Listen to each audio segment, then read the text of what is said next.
Hmm.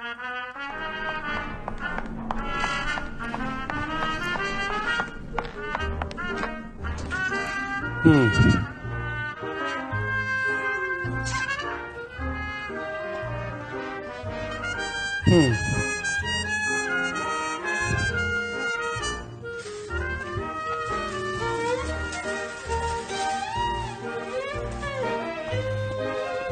Hmm.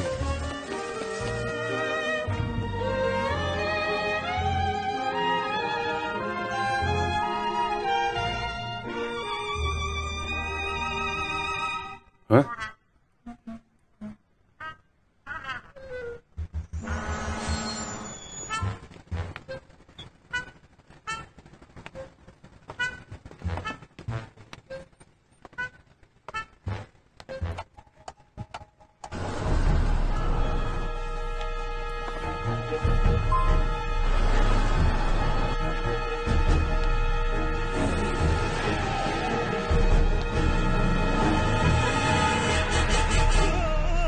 Stop.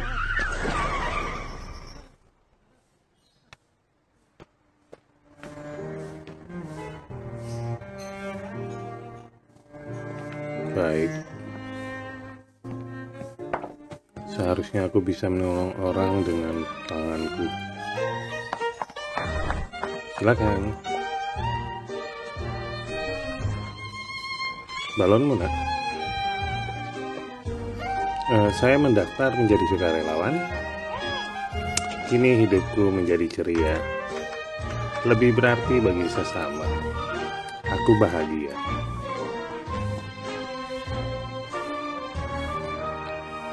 Bapak penyendiri itu.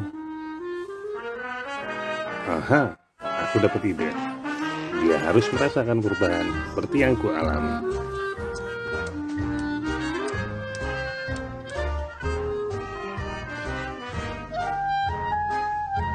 Umat yang dikasihi Kristus, dalam kehidupan ada banyak peristiwa yang bisa membuat manusia berubah. Bagi anak-anak Tuhan, perubahan adalah tanda orang beriman. Perubahan yang menghasilkan buah dan dirasakan oleh orang di sekitarnya. Selamat memasuki Minggu Prapaskah kedua.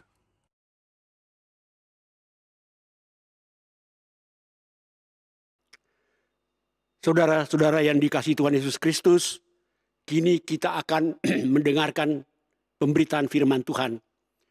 Marilah kita berdoa, memohon tuntunan dan hikmat dari Roh Kudus, agar pemberitaan firman ini berkenan kepada Tuhan dan berdampak bagi kita.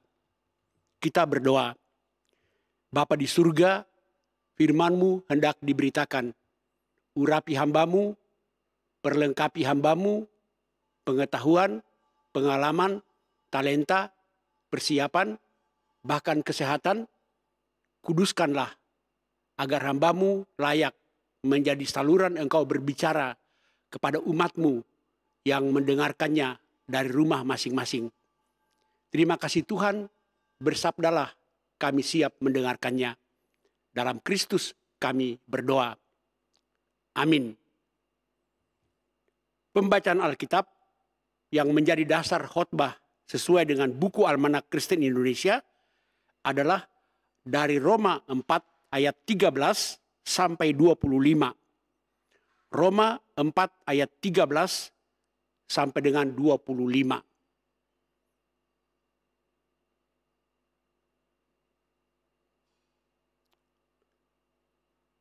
Roma 4 ayat 13 sampai 25. Sebab bukan karena hukum Taurat telah diberikan janji kepada Abraham dan keturunannya bahwa ia akan memiliki dunia, tetapi karena kebenaran berdasarkan iman. Sebab jika mereka yang mengharapkannya dari hukum Taurat menerima bagian yang dijanjikan Allah, maka sia-sialah iman dan batallah janji itu. Karena hukum Taurat membangkitkan murka, tetapi di mana tidak ada hukum Taurat, di situ tidak ada juga pelanggaran.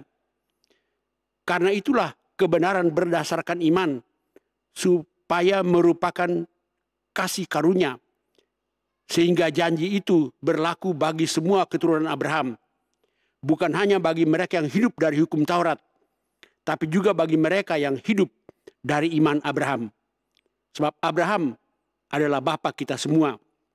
Seperti ada tertulis, engkau telah kutetapkan menjadi bapa bagi banyak bangsa, di hadapan Allah yang kepadanya ia percaya, yaitu Allah yang menghidupkan orang mati dan yang menjadikan dengan firman-Nya apa yang tidak ada menjadi ada.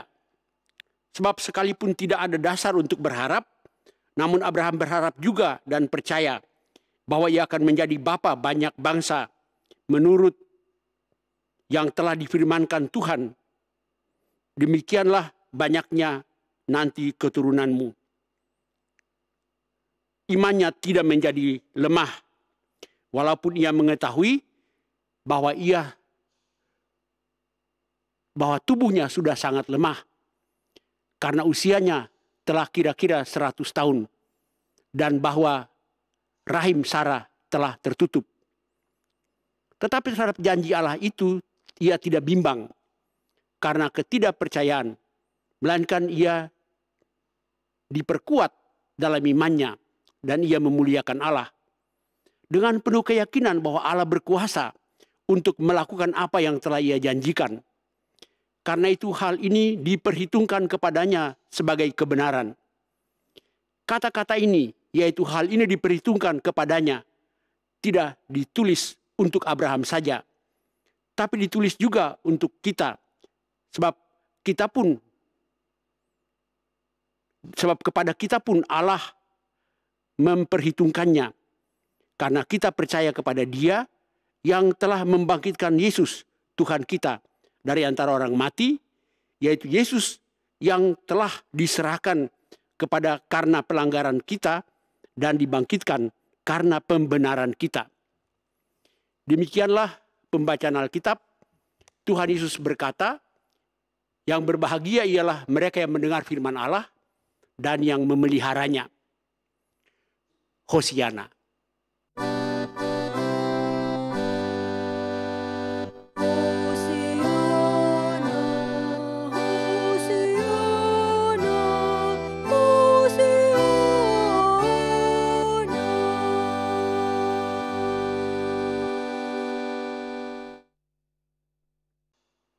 Shalom, Bapak Ibu, Saudara sekalian, terimalah salam dari saya di rumah masing-masing, dan semoga kita semua sehat dan ceria untuk mendengarkan pemberitaan firman ini. Dalam bacaan kita tadi ada 3 kata yang penting. 1, dibenarkan. 2, hukum Taurat. 3, iman. 3 kata yang dominan dalam bacaan kita tadi. Hukum Taurat, dibenarkan, dan iman. Dan memang topik yang Rasul Paulus bahas di sini adalah apakah orang dibenarkan di hadapan Allah karena melakukan hukum Taurat ataukah karena iman. Dan tesis Paulus adalah bahwa manusia dibenarkan bukan karena menjalankan hukum Taurat, melainkan semata-mata karena iman, karena percaya. Rasul Paulus sendiri seorang ahli Taurat, seorang Farisi. Dan Rasul Paulus sendiri sungguh-sungguh berusaha sekuat tenaga untuk melakukan hukum Taurat itu selengkap mungkin dan sesempurna mungkin. Tetapi ketika ia bertobat, ketika ia disentuh oleh Kristus, pandangannya berubah. Ia meyakini sesuatu yang baru, bahwa manusia tidak bisa dibenarkan karena melaksanakan hukum Taurat. Dalam Roma 3 ayat 20, Paulus bilang bahwa tidak ada seorang pun yang dapat dibenarkan karena melakukan hukum Taurat. Oleh karena itu Paulus berkesimpulan bahwa manusia dibenarkan di hadapan Allah hanya karena iman, hanya karena percaya. Sebab orang yang berpendapat bahwa seorang dibenarkan di hadapan Allah karena menjalankan hukum Taurat, maka dalam realitasnya tidak ada seorang pun yang mampu menjalankan hukum Taurat itu selengkap-lengkapnya dan sesempurna-sempurnanya. Sehingga Paulus mengatakan bahwa manusia hanya bisa dibenarkan di hadapan Tuhan karena percaya. Itulah sebabnya dalam bacaan kita tadi Rasul Paulus menjelaskan argumennya. Dia mengambil contoh mengenai Abraham. Dia bilang bahwa Abraham itu disebut bapa orang beriman. Bapa kita semua. Janji yang Tuhan berikan kepada Abraham itu adalah janji kepada Abraham dan keturunannya dan kepada kita semua. Tapi janji itu diberikan sebelum hukum Taurat diberikan. Dan Abraham sudah dibenarkan sebelum hukum Taurat diberikan. Itu salah satu logika Paulus. Bahwa Abraham itu sudah dibenarkan sebelum hukum Taurat. Pada zaman Abraham pun hukum Taurat belum ada. Tapi ketika Allah berjanji bahwa Abraham akan menjadi bapa banyak bangsa, Abraham akan mempunyai keturunan yang banyak, Abraham percaya. Dan percaya itulah yang diperhitungkan sebagai kebenaran. Oleh karena itu, Paulus memakai ini sebagai argumentasi bahwa jauh sebelum hukum Taurat diberikan, Abraham sudah dibenarkan di hadapan Tuhan karena Abraham percaya kepada Tuhan dan percaya kepada janji Tuhan. Lalu, kalau orang-orang Israel juga menganut keyakinan bahwa seseorang Israel itu wajib disunat. Dan sunat adalah tanda bahwa seseorang itu takluk dan tunduk kepada hukum Taurat. Maka Paulus juga berargumentasi begini, bahwa Abraham juga dan keluarganya disunat sebelum hukum Taurat diberikan. Jadi logika Paulus sederhana saja. Abraham dibenarkan bukan karena hukum Taurat, tapi karena percaya. Jauh sebelum hukum Taurat diberikan, Abraham sudah percaya. Dan karena percaya, dia dibenarkan. Itulah logika Paulus dalam surat Roma ini ketika dia memperbincangkan masalah utama. Apakah orang dibenarkan karena menjalankan hukum Taurat atau orang dibenarkan di hadapan Allah karena iman, karena percaya. Dan sekali lagi, tesis atau keyakinan Paulus yang kuat setelah dia menerima Yesus adalah bahwa manusia dibenarkan bukan karena hukum Taurat, tapi karena iman. Ini juga yang dipegang oleh Martin Luther ketika dia memprotes praktek gereja pada waktu itu. Sehingga muncullah semboyan Martin Luther yang terkenal, sola fide, hanya oleh iman. Dan itu adalah anugerah, sola gratia. Begitulah kita. Kalau Rasul Paulus mengatakan itu kepada orang-orang di Roma, dia mau mengatakan juga kepada kita bahwa di hadapan Allah kita tidak bisa dibenarkan karena menjalankan hukum Taurat. Adakah orang yang bisa menjalankan hukum Taurat itu sesempurna-sempurnanya dan selengkap-lengkapnya? Tidak usah seluruh hukum Taurat. Untuk Anda tahu saja bahwa dalam yang disebut hukum Taurat itu dalam kitab Keluaran, Imamat, Bilangan, Ulangan. Tapi hukum Taurat itu terutama terdapat dalam kitab Ulangan dan kitab Imamat. Dalam kitab Imamat saja terdapat hukum yang bersifat perintah dan larangan 138 hukum Taurat. 138 hukum. Di Ulangan terdapat 101 hukum dan aturan. Jadi di kitab Imamat dan Ulangan saja jumlahnya adalah 239 hukum. Tapi kemudian orang-orang Farisi, ahli-ahli Taurat menjabarkannya menjadi 613 hukum. 613 hukum itu terdiri dari 248 perintah dan 365 larangan. Bayangkan sekian banyak aturan. Dapatkah Anda melakukannya secara sempurna? Dapatkah seorang Israel melakukannya secara sempurna, lengkap, tanpa melanggar satu pun? Tidak usah 239 itu. Tidak usah 613 itu. 10 perintah Tuhan yang menjadi dasar dari seluruh hukum Taurat. Dasar kita itu. 10 perintah dasar itu.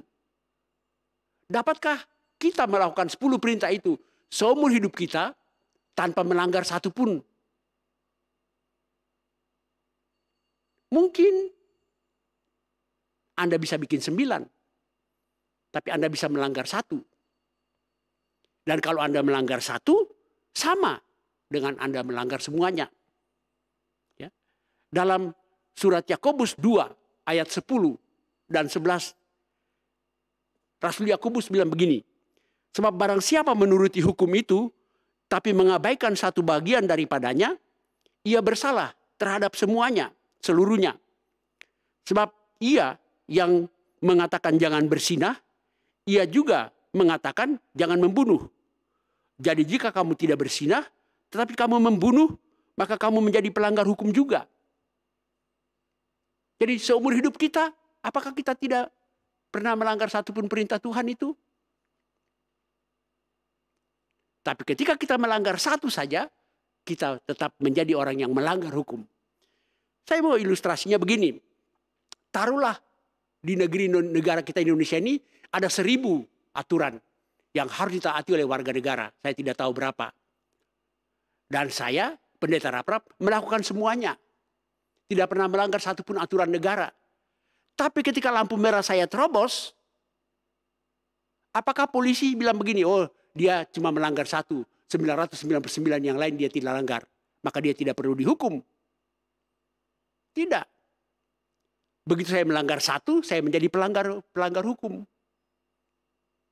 Jadi Anda tidak membunuh, Anda tidak mencuri, Anda tidak berzinah, tapi Anda menyebut nama Tuhan sembarangan. Jalan-jalan kaki tersandung di kursi, Tuhan, apa hubungan Tuhan dengan kursi itu? Dengan kata lain, tidak ada seorang pun yang mampu menjalankan hukum Taurat secara lengkap dan sempurna. Oleh karena itu, kalau manusia dibenarkan karena menjalankan hukum Taurat, maka tidak ada seorang pun yang bisa dibenarkan. Dan Tuhan tahu itu. Itulah sebabnya dia mengutus anaknya Yesus Kristus ke dalam dunia. Dan yang mampu menjalankan hukum Taurat itu secara lengkap dan sempurna cuma Yesus. Yesus menggenapinya, ganti kita. Maka tinggal kita percaya bahwa kita dibenarkan bukan karena hukum Taurat, melainkan karena iman. Oh, hukum Taurat itu baik. Siapa bilang hukum Taurat itu jelek? Hukum Taurat itu baik. Tapi kitalah yang gak mampu melaksanakannya. Saya mau pakai ilustrasi gini. Jalan tol Jagorawi itu bagus, mulus, luas. Dan dengan lancar dia bisa membawa kita sampai Bogor. Jalannya memang bagus, mulus, tapi mobilnya rusak. Maka mobilnya nggak bisa sampai di Bogor. Walaupun jalannya bagus. Hukum Taurat itu bagus. Tapi kita nggak bisa dibenarkan. Kita nggak bisa sampai selamat. Karena kitanya yang rusak oleh dosa. Maka dalam ilustrasi tadi, yang dibenarin dulu adalah mobilnya. Kalau mobilnya sudah benar, baru dia bisa jalan di atas jalan tol Jagorawi. Jadi hukum Taurat itu bagus, baik. Tapi kitanya yang rusak. Sehingga kita nggak mampu menjalankan hukum Taurat itu. Maka kitanya yang harus dibenarkan dulu. Dan kita dibenarkan oleh darah Kristus. Dalam darah Kristus kita dibenarkan. Hukum Taurat tetap berlaku sampai sekarang. Jangan mencuri tetap berlaku, jangan berzina tetap berlaku. Tapi sekarang hukum Taurat bukan lagi syarat untuk dibenarkan. Hukum Taurat sekarang ini adalah pedoman untuk kita menjalani hidup dalam iman itu. Jadi hukum Taurat tetap berlaku. Bedanya di perjanjian lama bagi orang-orang Yahudi, hukum Taurat itu menjadi syarat untuk dibenarkan, untuk diselamatkan. Dalam terang perjanjian baru, hukum Taurat tetap berlaku, tapi dia bukan lagi syarat. Hukum Taurat itu hanyalah pedoman untuk kita menjalani hidup beriman. Nah, oleh karena itu sebenarnya kita dibenarkan karena iman. Dan hukum Taurat menjadi pedoman bagi kita untuk hidup beriman. Karena saya percaya saya sudah dibenarkan, maka saya tidak mencuri. Saya tidak berbohong. Dan seterusnya. Nah, saudara-saudara, itulah argumentasi Paulus ketika dia membahas dibenarkan karena hukum Taurat ataukah dibenarkan karena iman.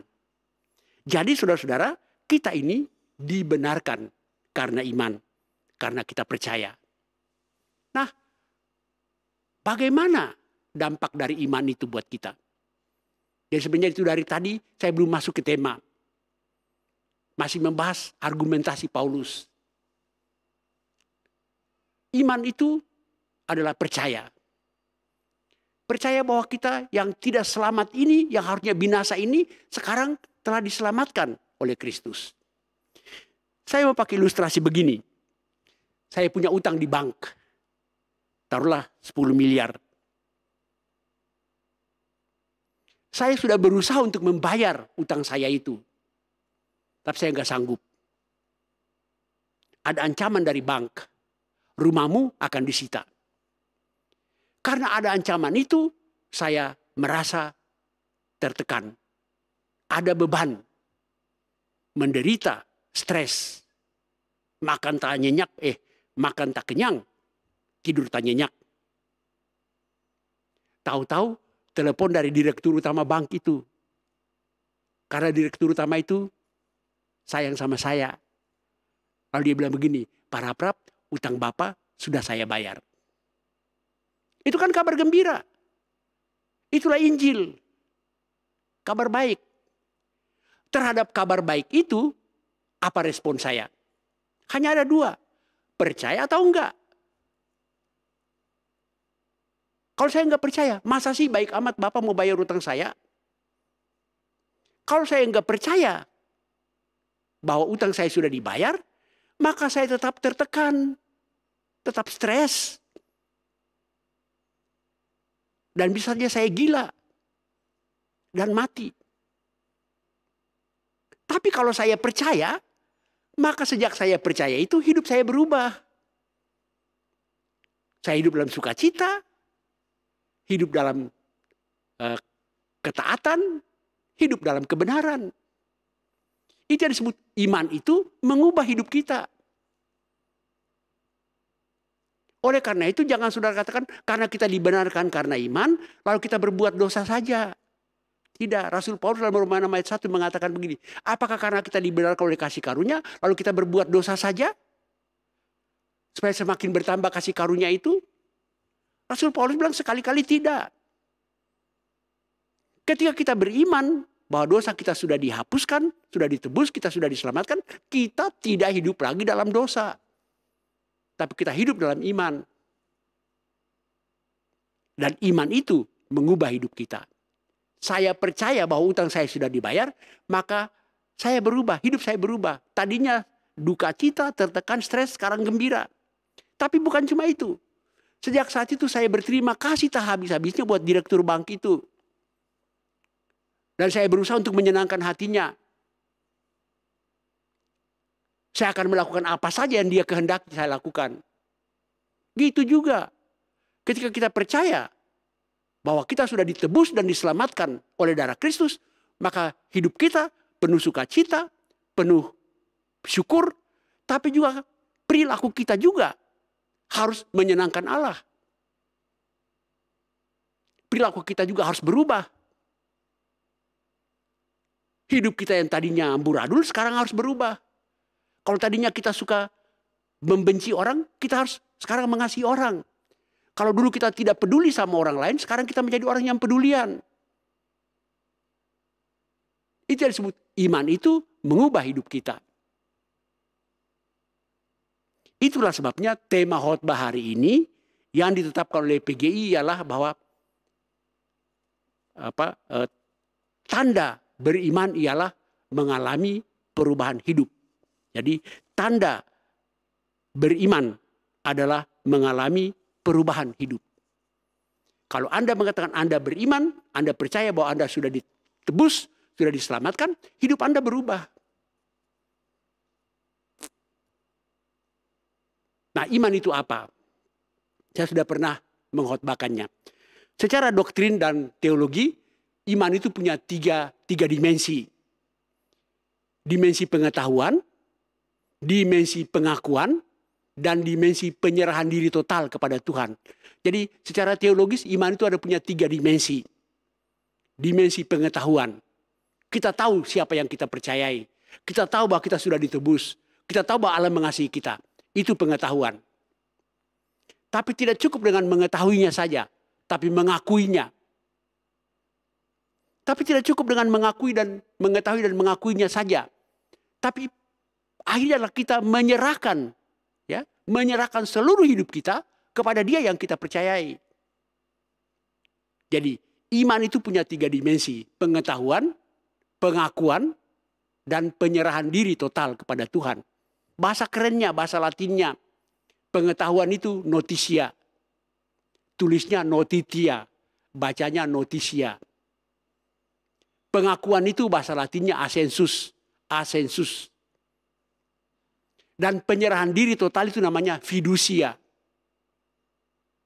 Jadi iman itu punya tiga dimensi: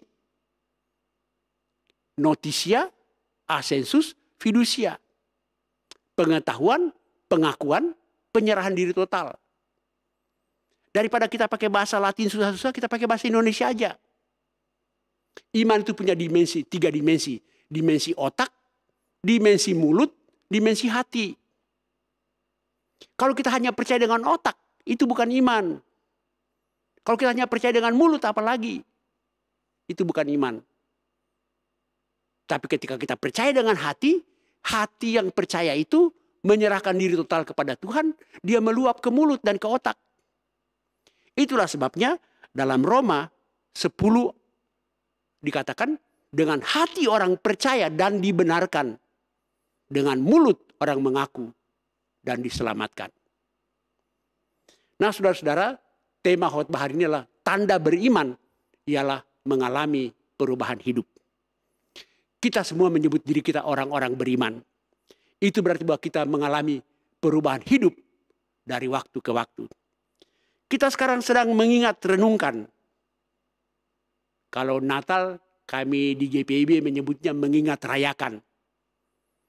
Tapi kalau minggu-minggu Prapaskah disebut mengingat renungkan. Mengingat sekaligus merenungkan. Kalau Natal kita mengingat sekaligus merayakan. Mengingat renungkan. Mengingat karya Kristus yang mati dan bangkit buat kita. Tapi sekaligus kita merenungkannya. Apa dampak dari kematian dan kebangkitan Kristus itu buat kita? Apa dampak dari penderitaan, kematian, dan kebangkitan Kristus bagi kita? Ya tadi, kita dibenarkan dan diselamatkan. Dan itu kita terima dengan percaya. Lalu, dampaknya apa? Kita harus mengalami perubahan hidup. Dari waktu ke waktu, kita mengalami perubahan. Kalau kemarin Anda suka gosip, hoax, itu judul buku saya. Ya. Kalau kemarin Anda gosipin 10 orang, berubahlah. Hari ini tinggal 6. Kalau hari ini Anda suka sedikit-sedikit marah, berubahlah. Besok berubah. Kalau hari ini Anda orang yang tidak peduli sama kesulitan orang lain, besok berubah. Memang kita tidak langsung sempurna. Tapi kita mengalami perbaikan dari hari ke hari. Kesempurnaan baru terjadi ketika Kristus datang kembali. Tapi yang terjadi buat kita lah dari hari ke hari berubah. Sedikit demi sedikit. Atau banyak demi banyak. Tapi kita berubah. Hari ini mesti lebih baik dari kemarin. Besok mesti lebih baik dari hari ini. Nah, apakah di minggu-minggu Prapaskah tahun ini kita sudah lebih baik dari minggu-minggu Prapaskah tahun lalu? Coba renungkan. Atau masih sama, atau bahkan lebih tambah jelek. Kalau kita tidak mengalami perubahan yang menuju kepada perbaikan dari waktu ke waktu, maka pertanyaannya bukan pada diri kita. Apakah kita punya iman benar? Oleh karena itu, saudara-saudara, iman yang sejati pasti menghasilkan perubahan. Kalau tidak ada perubahan, iman Anda patut dipertanyakan. Kalau tidak ada perubahan dalam hidup saya, iman saya patut saya pertanyakan. Oleh karena itu, refleksi hari ini, di Minggu Prapaskah kedua ini, ketika kita mengingat renungkan penderitaan, kematian dan kebangkitan Kristus yang berpuncak pada Paskah, maka kita diingatkan. Ketika kita percaya, ketika kita punya iman, tidak bisa tidak, niscaya kita harus berubah. Jadi saya tutup khotbah saya ini dengan mengucapkan kepada saudara sekalian, selamat berubah dari waktu ke waktu. Amin.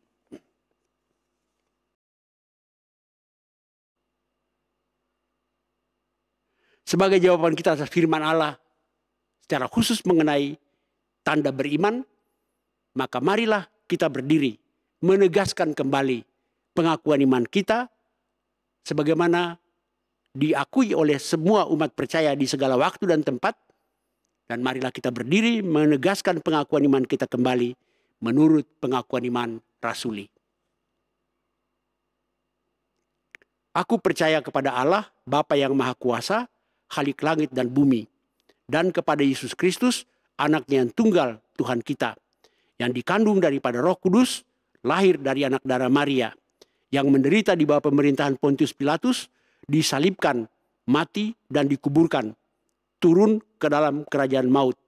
Pada hari yang ketiga, bangkit pula dari antara orang mati, naik ke surga, duduk di sebelah kanan Allah Bapa yang Maha Kuasa, dan akan datang dari sana untuk menghakimi orang yang hidup dan yang mati. Aku percaya kepada Roh Kudus, gereja yang kudus dan persekutuan orang kudus, pengampunan dosa, kebangkitan daging, dan hidup yang kekal. Amin.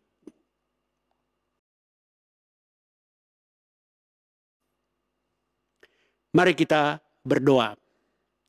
Bapa di surga, kami bersyukur untuk perjumpaan kami hari ini dengan Tuhan dan dengan sesama dalam ibadah virtual pada hari Minggu kedua pada minggu-minggu Prapaskah tahun ini. Biarlah kami mengalami kehadiran Tuhan di dalam ibadah kami ini, di rumah kami masing-masing. Sebab di mana 2 atau 3 orang berkumpul dalam namamu, di situ engkau hadir sesuai dengan janjimu. Maka kami mohon ya Tuhan, biarlah dalam kehadiranmu kami boleh mengalami kuasamu. Terima kasih Bapa di surga. Kami bersyukur untuk kesehatan kami, untuk pemeliharaanmu dalam kehidupan kami, untuk pemenuhan kebutuhan jasmani kami, dan terutama untuk pemeliharaan iman kami yang terpelihara sampai hari ini. Kami mohon ya Tuhan, berkatilah kehidupan kami di tengah-tengah situasi pandemi seperti ini. Kami bersyukur untuk semua sarana dan prasarana yang Tuhan berikan bagi kami, sehingga sekalipun kami tidak dapat berjumpa secara fisik di tempat ibadah kami sebagaimana biasanya, namun kami berjumpa dalam roh dengan memanfaatkan sarana dan fasilitas teknologi yang Tuhan berikan bagi kami. Maka kami mohon ya Tuhan, biarlah ibadah ini berkenan kepada Tuhan, memuliakan Tuhan, membangun iman kami, mengubah hidup kami menjadi lebih baik lagi. Bapa di surga, kami mau bersyukur bersama-sama dengan saudara-saudara kami yang telah Tuhan tambahkan setahun usia mereka dalam pekan yang lampau. Kiranya dengan bertambah usia, mereka juga makin dekat dengan Tuhan, makin bertumbuh dalam iman mereka, makin mengalami perubahan hidup menjadi lebih baik dari tahun ke tahun. Kami bersyukur bersama-sama dengan Bapak Yapi Tamarindang, bersama dengan anak Anabel. Kami berdoa untuk Ibu bersama dengan Ibu Winarti Nainggolan, bersama dengan Ibu Padma Maria Surbakti, bersama saudara Jessica, Carolina, Marlin, Elis, bersama Feby Vian Nasution, bersama Rudolf Mike Andreas Mustamu, dan bersama Ibu Juwita Napiun Rikin. Kami juga berdoa menyerahkan saudara-saudara kami yang terganggu kesehatan mereka, baik karena usia lanjut maupun karena gangguan penyakit.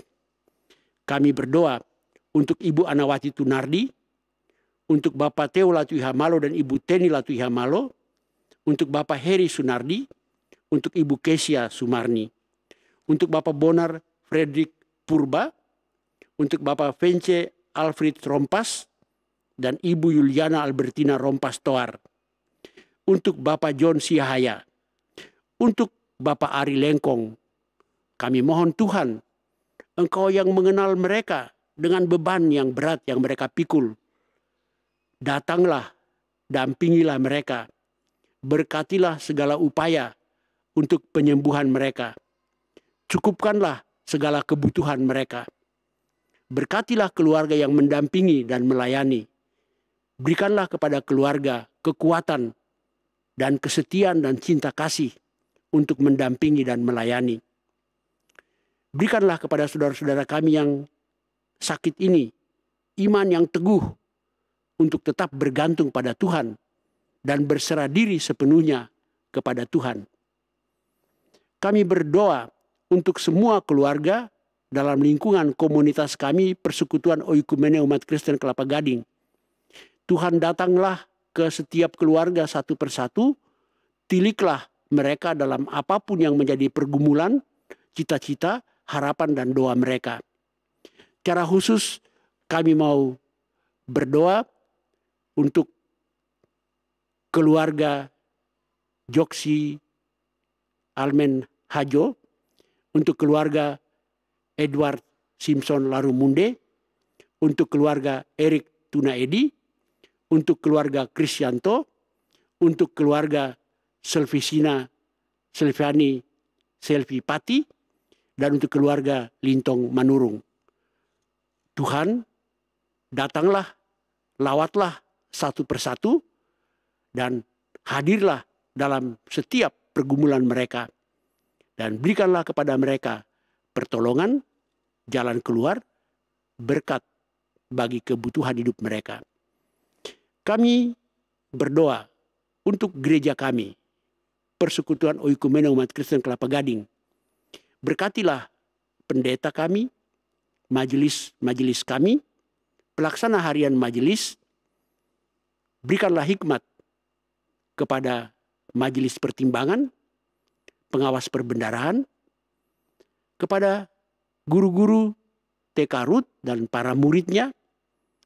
Kami juga berdoa untuk sekretariat kami.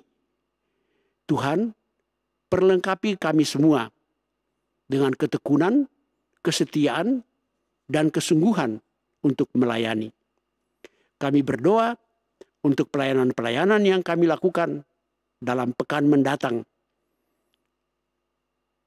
Walaupun kami lakukan itu secara virtual, secara online. Kami percaya dengan cara apapun Tuhan berkenan menjadikannya cara Tuhan untuk membangun iman kami. Kami berdoa bagi mereka yang membutuhkan pertolongan secara khusus. Para janda, duda, yatim piatu.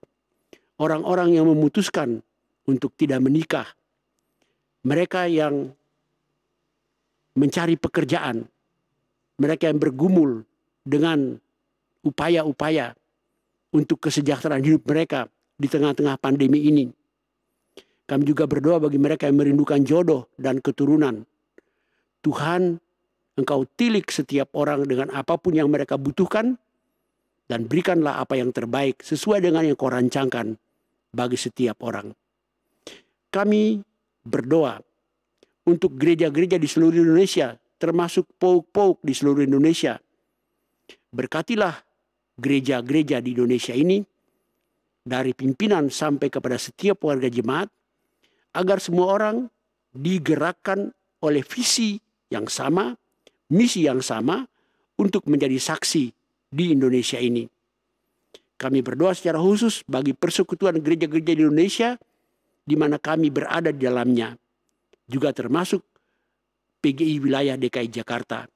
Berikanlah hikmat, kebijaksanaan, dan kearifan, supaya mereka dapat menetapkan kebijakan-kebijakan yang berdampak positif bagi kehadiran, persekutuan, dan kesaksian dan pelayanan gereja di Indonesia. Kami berdoa untuk bangsa dan negara kami. Kami mohon Tuhan memberkati bangsa kami ini. Berikan hikmat kepada pemimpin-pemimpin kami, agar mereka dapat memimpin bangsa ini mengatasi berbagai masalah yang sedang dihadapi. Masalah pandemi dengan segala dampaknya, ekonomi, politik, sosial, keamanan. Kami mohon Tuhan berkatilah. Tiliklah kami pribadi demi pribadi dengan seluruh perkembangan-perkembangan hidup kami.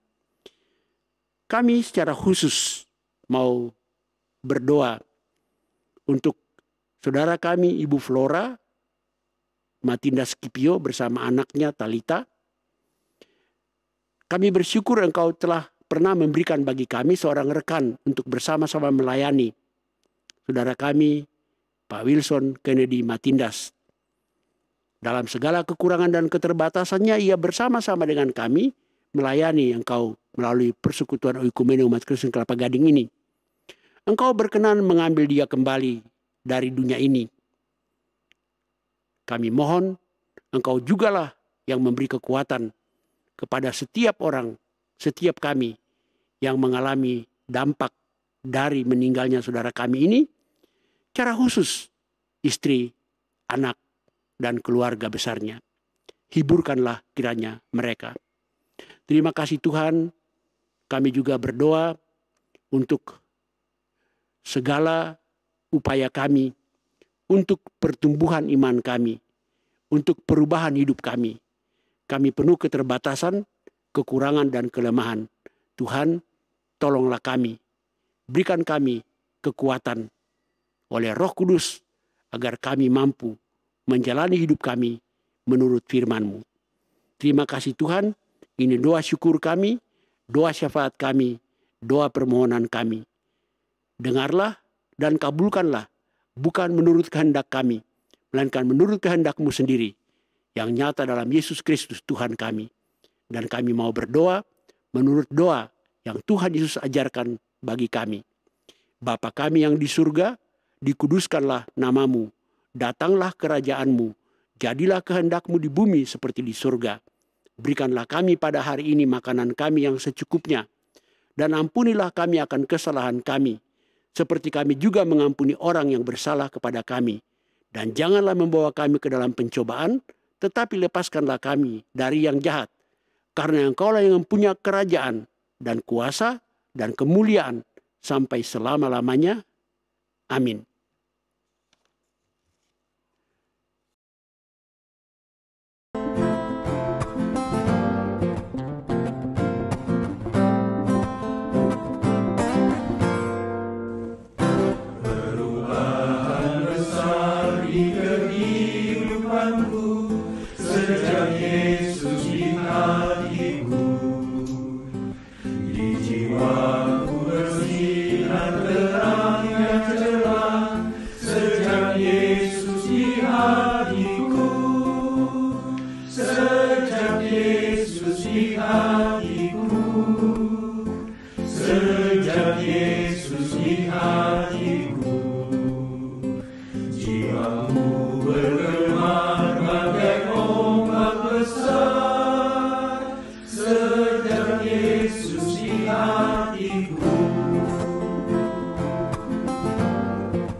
Jemaat yang dikasihi Tuhan, dimohon perhatiannya untuk mendengarkan warta Panitia Paskah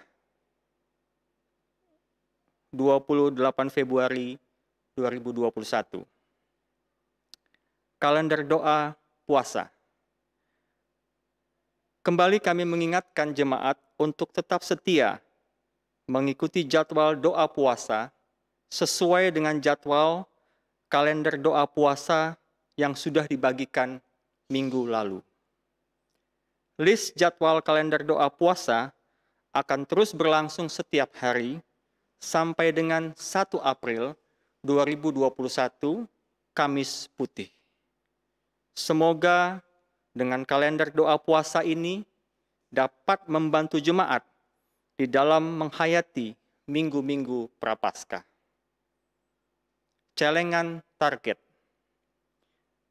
Jemaat kembali diingatkan untuk mengisi celengan target dengan dana yang kita sisihkan dari puasa yang kita lakukan setiap harinya. Celengan target ini telah dibagikan per keluarga.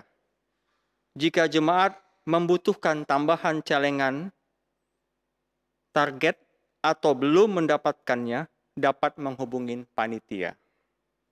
Setiap kali, setiap hari jemaat setelah selesai berdoa, dan memasukkan dana ke celengan target diharapkan dapat mencantumkan cek mark atau centang di kotak yang telah tersedia.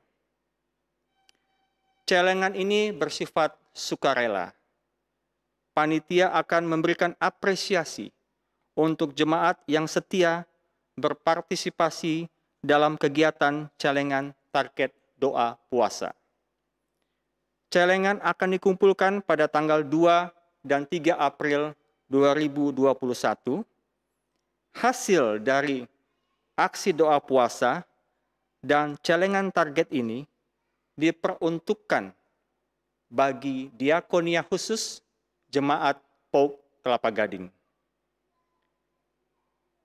Jemaat yang dikasihi Tuhan, Panitia Paskah kembali akan menampilkan refleksi Paskah dalam setiap minggu, dimulai dari Minggu Prapaskah pertama.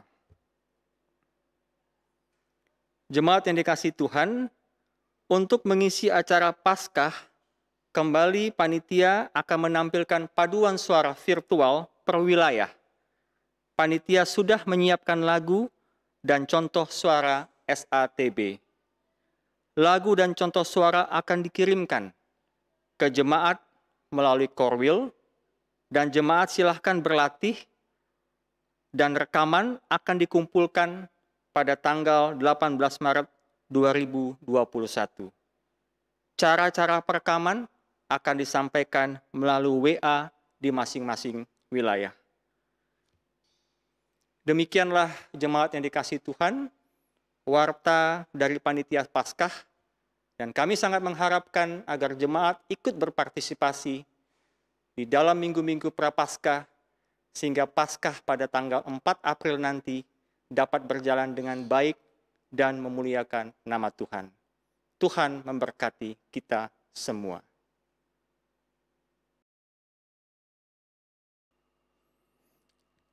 Perjumpaan kita dengan Tuhan secara khusus, secara virtual dalam ibadah ini akan usai.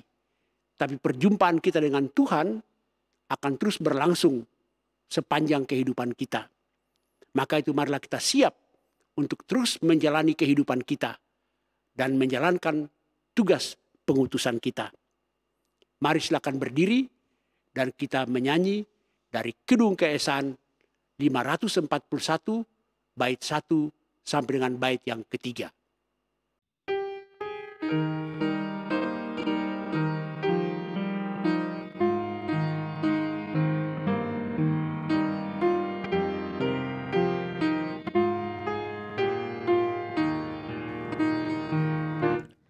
Tuhan Yesus sahabatku, tercinta dan erat, melebihi segalanya bagiku.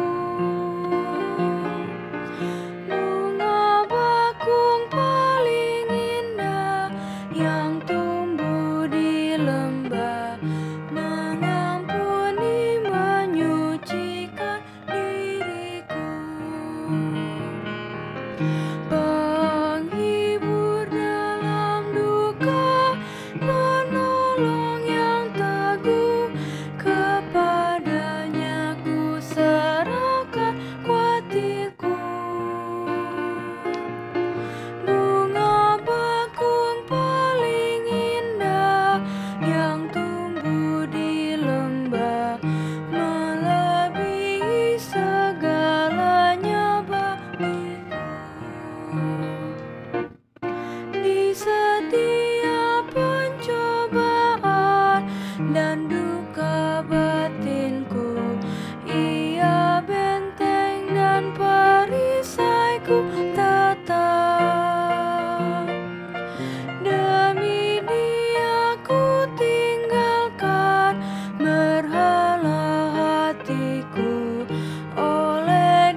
Arahkanlah hatimu kepada Tuhan.